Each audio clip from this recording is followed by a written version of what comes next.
हाँ, तो अपन लोग क्या पढ़ने वाले बेसिकली आज एस्पिरिन, ठीक है ना। तो एस्पिरिन क्या होता है, टाइप बेसिकली एक non steroidal anti inflammatory drug. तो ये ड्रग के बारे में समझने के पहले ना एक बेसिक पाथवे समझते हैं अपने बॉडी में कि होता क्या है जब अपने अंदर इन्फ्लामेशन होता है। बेसिकली नाम क्या है इसका, non steroidal anti inflammatory drug, मतलब जो इन्फ्लामेशन के अगेंस्ट काम कर रहा हो और जो जिसका प्रिपरेशन में स्टेरॉयड का इस्तेमाल नहीं हो रहा है, सिंपल। तो देखो क्या होता है, जैसे मान लो अपने बॉडी में इन्फ्लामेशन हुआ, ठीक है, तो अपनी बॉडी फॉस्फोलाइपेज A2 रिलीज करवाती है।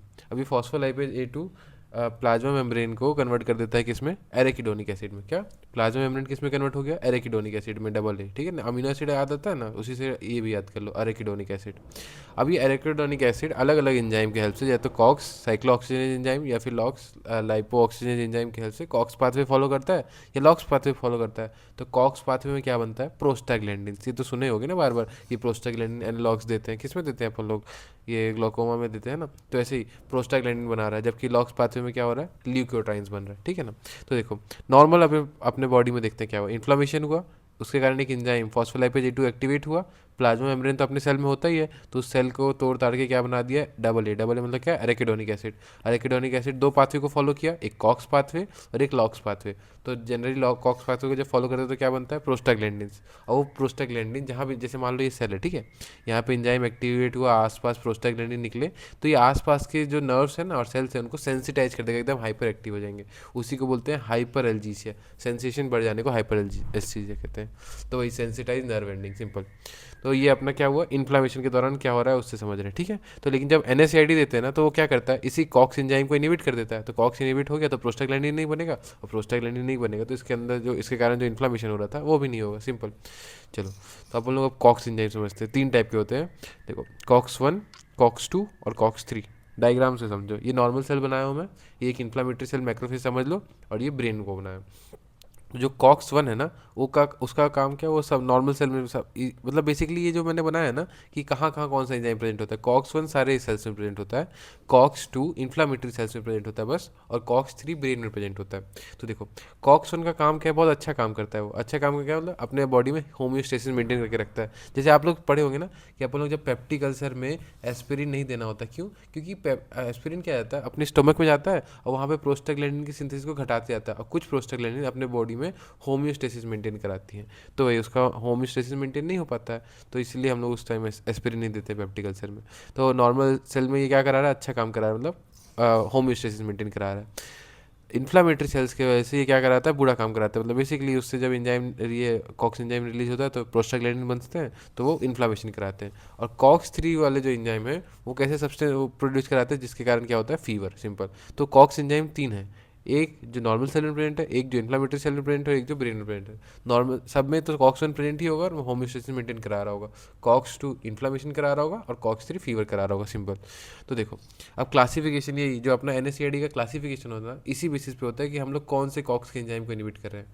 तो एक होता है non selective COX inhibitors. Non selective COX inhibitor मतलब क्या, वो कॉक्स 1 और कॉक्स 2 दोनों को इनिबिट करते हैं। फिर एक होता है प्रेफरेंशियल कॉक्स 2 इनिबिटर। जैसे मान लो, जैसे घर में होते हैं तो मम्मी को दोनों बच्चे पसंद है, ये भी और ये भी, पर एक थोड़ा सा ज़्यादा पसंद होता है, एक थोड़ा कम। तो वैसे ही प्रेफरेंशियल कॉक्स 2 इनिबिटर क्या करता है, दोनों को इनिबिट करता है, पर कॉक्स 1 से ज़्यादा कॉक्स 2 को इनिबिट करता है। कॉक्स 2 क्या कराता था, गंदा काम। गंदा काम क्या था, इन्फ्लामेशन, ठीक है। कॉक्स 1 क्या कराता था, होम्योस्टेसिस। तो ये उसको कम करा के इसको ज़्यादा कराता है कॉक्स 2 इनिबिटर। फिर अपनाता है जो सिर्फ कॉक्स 2 को ही इनिबिट की, सिर्फ और सिर्फ सेलेक्ट, तो इसको अपन लोग क्या बोलेंगे, सेलेक्टिव कॉक्स 2 इनिबिटर। और एक है कॉक्स 3 इनिबिटर, इसको अपन लोग बोलेंगे सेलेक्टिव कॉक्स 3 इनिबिटर, सिंपल। तो एक तो अपना हो गया जो नॉन सेलेक्टिव है, कॉक्स 1 और कॉक्स 2 दोनों को इनिबिट कर रहा है, तो इसको अपन लोग क्या बोलेंगे, non selective COX inhibitor. COX 2 को थोड़ा सा ज़्यादा कर रहा है तो सेलेक्ट प्रेफरेंशियल, और अगर कॉक्स 2 पर्टिकुलर तो सेलेक्टिव, सेलेक्टिव कॉक्स 2 या सेलेक्टिव कॉक्स 3। तो देखो, जो अपन लोग आज एस्पिरिन पढ़ने जा रहे हैं ना, वो ये नॉन सेलेक्टिव के अंदर ही आता है, इसलिए अपन लोग पेप्टिक अल्सर में उसको नहीं देते हैं। क्यों, क्योंकि वो अच्छे कॉक्स 1 वाले को भी इनिबिट कर रहा है, तो अच्छे जो प्रोस्टाग्लैंडिन बन रहे थे वो भी नहीं बनेंगे, और कॉक्स 2 को इनिबिट करके चलो अपने बॉडी को ठीक करा रहा है, पर कॉक्स 1 को भी तो इनिबिट करा रहा है ना। तो देखो, इसके अंदर क्या आता है, सेलिसाइक्लेट्स। तो सेलिसाइक्लेट्स के अंदर जैसे जो एस्पिरिन है ना, उसका असलियत फॉर्मूला क्या होता है, एसिटाइल सेलिसाइक्लिक एसिड, ठीक है ना। तो एसिटाइल सेलिसाइक्लिक एसिड बेसिकली क्या है, एस्पिरिन का ही दूसरा नाम है, एसिटाइल सेलिसाइक्लिक एसिड। दूसरा क्या आता है इसमें, मैं इसको नहीं याद करवा रहा हूँ क्योंकि देखो नॉन सेलेक्टिव कॉक्स इनहिबिटर में एटलीस्ट बस एक नाम याद कर लो, क्या, एस्पिरिन, और सबका मैंने ट्रिक बनाया है, इसमें बस ये याद कर लो कि सेलिसाइक्लेट्स होते हैं, कौन, एस्पिरिन। तो एस्पिरिन हुआ, और दूसरा अपना होता है प्रोपियोनिक एसिड इनहिबिटर्स। तो प्रोपियोनिक एसिड इनहिबिटर्स, पी से प्रोपियोनिक एसिड, पी से प्रोफेन, तो आइबुप्रोफेन इसके अंदर आता है। दो चीज़ आते हैं, कौन, नॉन सेलेक्टिव में दो चीज़, एक तो सेलिसाइक्लेट्स और एक प्रोपियोनिक एसिड इनहिबिटर्स। तो सेलिसाइक्लेट्स में एस्पिरिन आ गया और प्रोपियोनिक एसिड इनहिबिटर में आइबुप्रोफेन। रटने वाला यही था, अब मैं समझाते जाता हूँ यहाँ से, देखो क्या है प्रेफरेंशियल कॉक्स टू इनहिबिटर। इसको मैं इसलिए नहीं रटवा रहा हूँ क्योंकि इसके बारे में अच्छे से पढ़ेंगे बार बार, तो ये याद हो जाएगा कि सेलिसाइक्लिक एस्पिरिन है, सेलिसाइक्लिक एस्पिरिन है, तो याद हो जाएगा। चलो तो अपना देखो प्रेफरेंशियल कॉक्स टू इनहिबिटर देखते हैं। तो प्रेफरेंशियल कॉक्स टू इनहिबिटर में ना जो आपको चीज़ याद रखना है, फोम को याद रखना। फोम मतलब क्या, फेन होता है ना, फेन, तो वही डिक्लोफेनेक, एक्लोफेनेक और नीमोस्लाइड एक अलग होता है, तो इसको छोड़ना तो छोड़ दो, एटलीस्ट फेन वाला याद कर लो, डिक्लोफेनेक, एक्लोफेनेक। फिर अपना होता है सेलेक्टिव कॉक्स टू इनहिबिटर। तो सेलेक्टिव कॉक्स टू इनहिबिटर में क्या होगा, ईब एक स्टेशन का नाम है, रेलवे स्टेशन का नाम है, तो उससे दो चीज़ बनता है, एक सेलिब्रिटी वाला ईब मतलब क्या, सेलेक्ट कॉक्सिव, कॉक्स तो अपने पता है एंजाइम है, तो कॉक्सिव, तो सेलेक्ट कॉक्सिव, और एक पैरामिलिट्री वाला तो पैराकॉक्सिव, इससे याद कर लो, ठीक है ना। एटलीस्ट बस ईब को देखो, उससे दो ड्रग का नाम जोड़ लो। तो अपना ना अभी तक कितना पढ़े, एक तो नॉन सेलेक्टिव कॉक्स इनहिबिटर, एक प्रेफरेंशियल इनहिबिटर, एक सेलेक्टिव कॉक्स टू, और एक तो इसमें नॉन सेलेक्टिव में क्या क्या पढ़े, सेलिसाइक्लिट्स और प्रोपियोनिक एसिड इनहिबिटर। तो सेलिसाइक्लिट्स के अंदर क्या क्या आ जाता है अपना, बेसिकली एस्पिरिन, एस्पिरिन क्या है, एसिटाइल सेलिसाइक्लिक एसिड, और प्रोपियोनिक में आइबुप्रोफेन, ये रटना था। प्रेफरेंशियल में तो अपने को पता लिए, फेन से याद कर लो, एक्लोफेनेक, डिक्लोफेनेक। अपना सेलेक्टिव में अपन लोग किसको, स्टेशन को इस्तेमाल कर लो, आई बी, आई बी मतलब क्या, सेलेक्ट कॉक्स आई बी और पैरे COX I B, simple. Selective COX 3 inhibitor में क्या आता है, जो अपने को पता है, क्या, पैरासीटामोल, सिंपल। ये अपने बेसिकली ज़्यादातर इसका काम, जब अपन लोग पैरासीटामोल खाते हैं ना, वो कब खाते हैं, जब अपने को बुखार हो रखा है। और देखो अभी हम लोग पढ़ के आए, कॉक्स 3 का काम क्या था, बुखार, तो वही इसको इनहिबिट करा के बुखार को ठीक करा देता है। तो पैरासीटामोल क्या है, एक सेलेक्टिव कॉक्स 3 इनहिबिटर है, सिंपल। तो अब इसका फार्माकोलॉजिकल एक्शन पढ़ते हैं। तो एक सिंपल सिंपल समझ में आया ना कि जैसे अपना इन्फ्लेमेशन हुआ, प्लाज्मा मेम्ब्रेन को तोड़ा, डबल ए बना, इलेक्ट्रोडोनिक एसिड, उससे दो पाथवे फॉलो हुआ, एक प्रोस्टाग्लैंडिन बना, एक ल्यूकोट्राइन बना। प्रोस्टाग्लैंडिन ही अपने आसपास के सेंसिटाइज कर रहा था। कॉक्स एंजाइम दो तीन टाइप के हैं, सब में प्रेजेंट होगा तो कॉक्स 1, सिर्फ इन्फ्लामेटरी में तो कॉक्स 2, और ब्रेन में प्रेजेंट होगा तो कॉक्स 3। इसमें करा रहा होगा फीवर, इसमें करा रहा होगा, इसमें अच्छा काम, इसमें बुरा काम, और इसमें गर्म काम, सिंपल। और अपना इसका एग्जाम्पल कैसे याद करो, फोम, इब और ये पैरासीटामोल, और इसको रटने के लिए एस्पिरिन और आइबुप्रोफेन, सिंपल। अब इसका एक्शन समझते हैं। तो एक्शन को ना मैंने दो ग्रुप में बांटा है। कौन से दो ग्रुप, एक तो एंटी वाले काम कराता होगा और एक सिस्टमिक पे काम कर रहा होगा जो भी।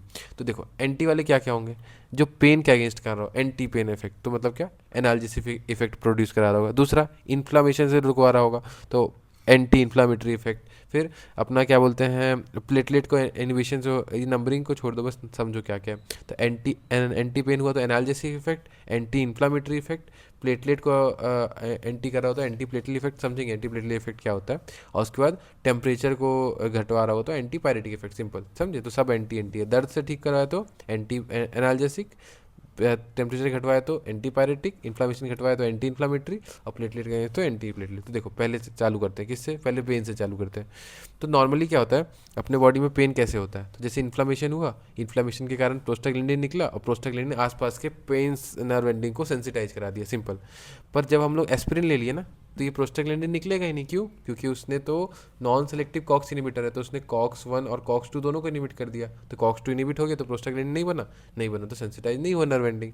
और कितना डोज होता है देखो, अब यहाँ पढ़ लो, पर इसको वाला डोज को भूलना है तो भूल सकते हो, मैं आपको अलग से यहाँ पे एक एनाल्जेसिक का डोज बताऊंगा, उसको रटना ज़्यादा जरूरी है, ठीक है ना।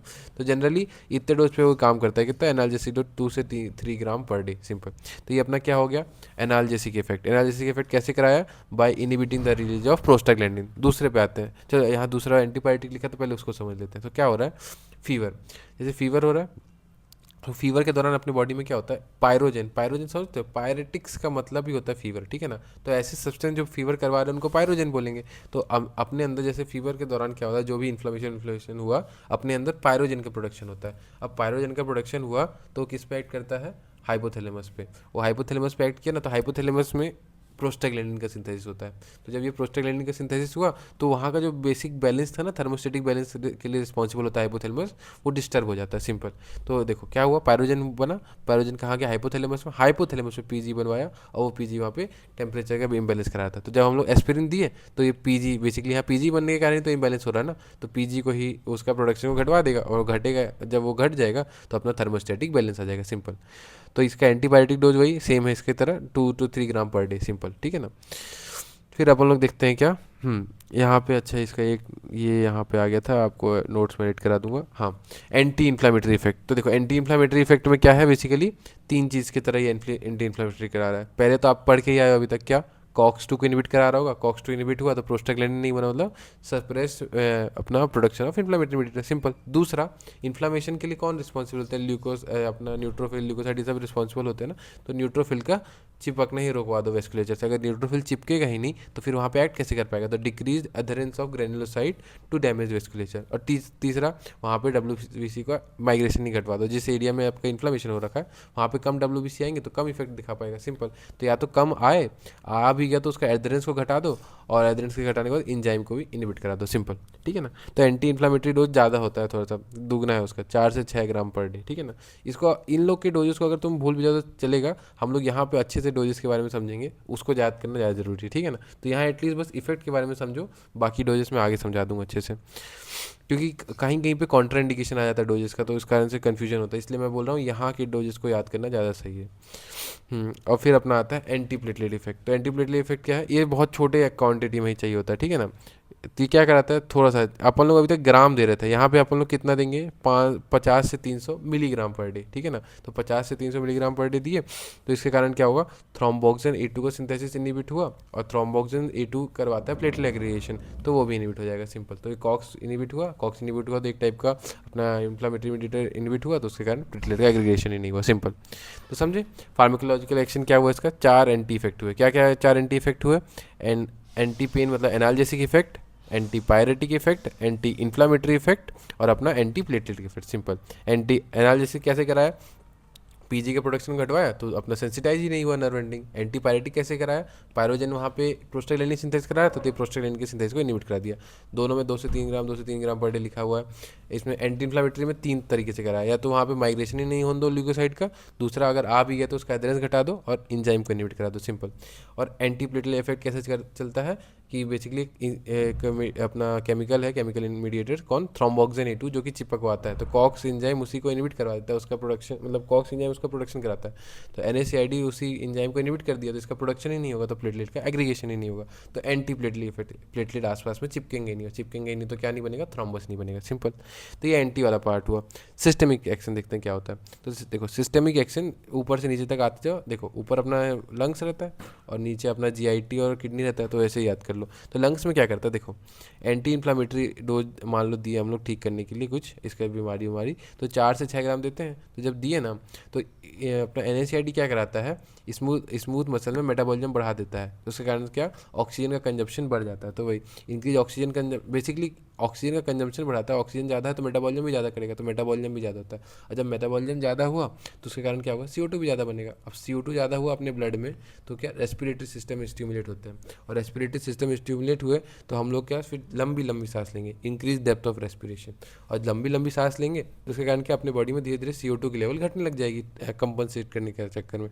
तो ये रेस्पिरेटरी अल्कलोसिस होता है। रेस्पिरेटरी अल्कलोसिस समझते हो क्या होता है, देखो CO2 क्या है, एसिडिक इन नेचर, तो अपने बॉडी में अगर CO2 घट गया तो क्या हो जाएगा, अल्कलोसिस, और CO2 से रिलेटेड है इसलिए इसको अपन लोग क्या बोल रहे हैं, रेस्पिरेटरी अल्कलोसिस। तो बॉडी फिर रिस्पॉन्स में क्या करती है, SCO3- को भी एक्सक्रीट कर देती है, क्योंकि वो अल्कलाइन होता है, जिसको अपन लोग बोलते हैं कंपनसेटेड रेस्पिरेटरी अल्कलोसिस। मतलब क्या, हम लोग कंपनसेट करना चाह रहे हैं किसको, रेस्पिरेटरी अल्कलोसिस को, सिंपल।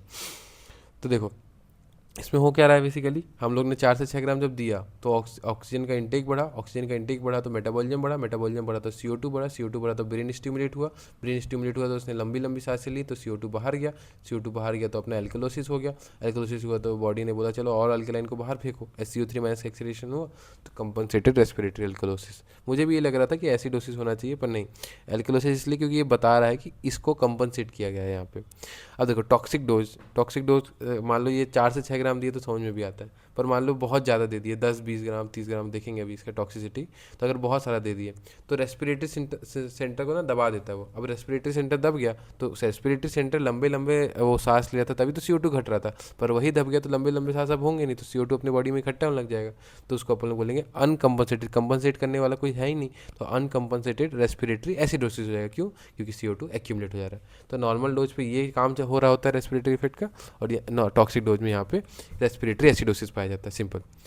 इसके अलावा गैस्ट्रो इंटेस्टाइनल ट्रैक्ट पे क्या पाया जाता है, तो देखो गैस्ट्रो इंटेस्टाइनल ट्रैक्ट में देखो कैसे काम कर जाता है। तो अपना जो स्टमक का पीएच एसिडिक होता है ना, तो क्या होता है अपना सेलीसाइक्लेट्स जो होते हैं ना एसिडिक पीएच में, एसिड में एसिड नहीं डिजॉल्व होता है, तो वो अपना सेलीसाइक्लेट्स बेसिकली वहाँ पे डिजॉल्व नहीं होता। अभी हम लोग पढ़ के ना सेलीसाइक्लेट, इसका नाम दूसरा क्या है, एसिटल सेलीसाइक्लिक एसिड, मतलब ये एसिड ही है, तो एसिड अपने एसिडिक इन्वायरमेंट डिजॉल्व नहीं होगा, तो डिजॉल्व नहीं होता, तो क्या करता है, जैसे मान लो ये अपना म्यूकोसा है, ठीक है ना, आप लोगों ने दवाई दिया, तो ये दवाई घुला नहीं तो बस ऐसे ही जाके सरफेस पे चिपक गया और धीरे धीरे डिफ्यूजन के थ्रू अंदर घुस जाएगा सेल के। तो एडहेरेंट टू म्यूकोसा और diffuse into gastric mucosa cell. अब म्यूकोसा सेल के अंदर अल्कलाइन पीएच है, तो मैंने क्या बोला, एसिड अल्कलाइन में मिक्स हो सकता है, तो अल्कलाइन में जाके टूट गया, तो वहाँ पे जाके ड्रग आयनाइज हो जाता है, और फिर अब आयन जो है ना वो मेम्ब्रेन को क्रॉस नहीं कर सकते हैं, तो आयन एक तरीके से ट्रैप हो गया, तो इसी को अपन लोग क्या बोलते हैं, आयन ट्रैपिंग, समझे ना। और ये वहाँ पे चिपकता है ना, उस कारण से वो म्यूकोसा पे चिपकेगा तो इरिटेशन करवा सकता है, तो वही गैस्ट्राइटिस, अल्सरेशन, और अल्सरेशन से ब्लीडिंग हो सकता है। और पेट में जब अगर ये ब्लड फैल जाता है उसको हम लोग बोलते हैं मेलेना, ठीक है ना। तो ये हुआ क्या, एसिडिक पीएच के कारण क्या इफेक्ट हो रहा है। और अपना एस्पिरिन का खुद का भी कुछ इफेक्ट होता है। एस्पिरिन क्या कराता था बेसिकली, प्रोस्टाग्लैंडिन का प्रोडक्शन घटवाता था, और वो कौन से प्रोस्टाग्लैंडिन, अच्छे वाले प्रोस्टाग्लैंडिन जो कि कॉक्स 1 बनवाता है, क्योंकि एस्पिरिन तो नॉन सेलेक्टिव है, तो वो कॉक्स 1 को भी इनिबिट करता है, कॉक्स 2 तो कॉक्स 1 को इनिबिट कर रहा था, तो अच्छे वाले प्रोस्टाग्लैंडिन भी कम हो रहा है, तो अच्छे वाले कम हो रहे तो उनका काम था म्यूकस का प्रोडक्शन बढ़वाना, तो म्यूकस का प्रोडक्शन घट जाएगा तो अपना डिफेंस घट जाएगा।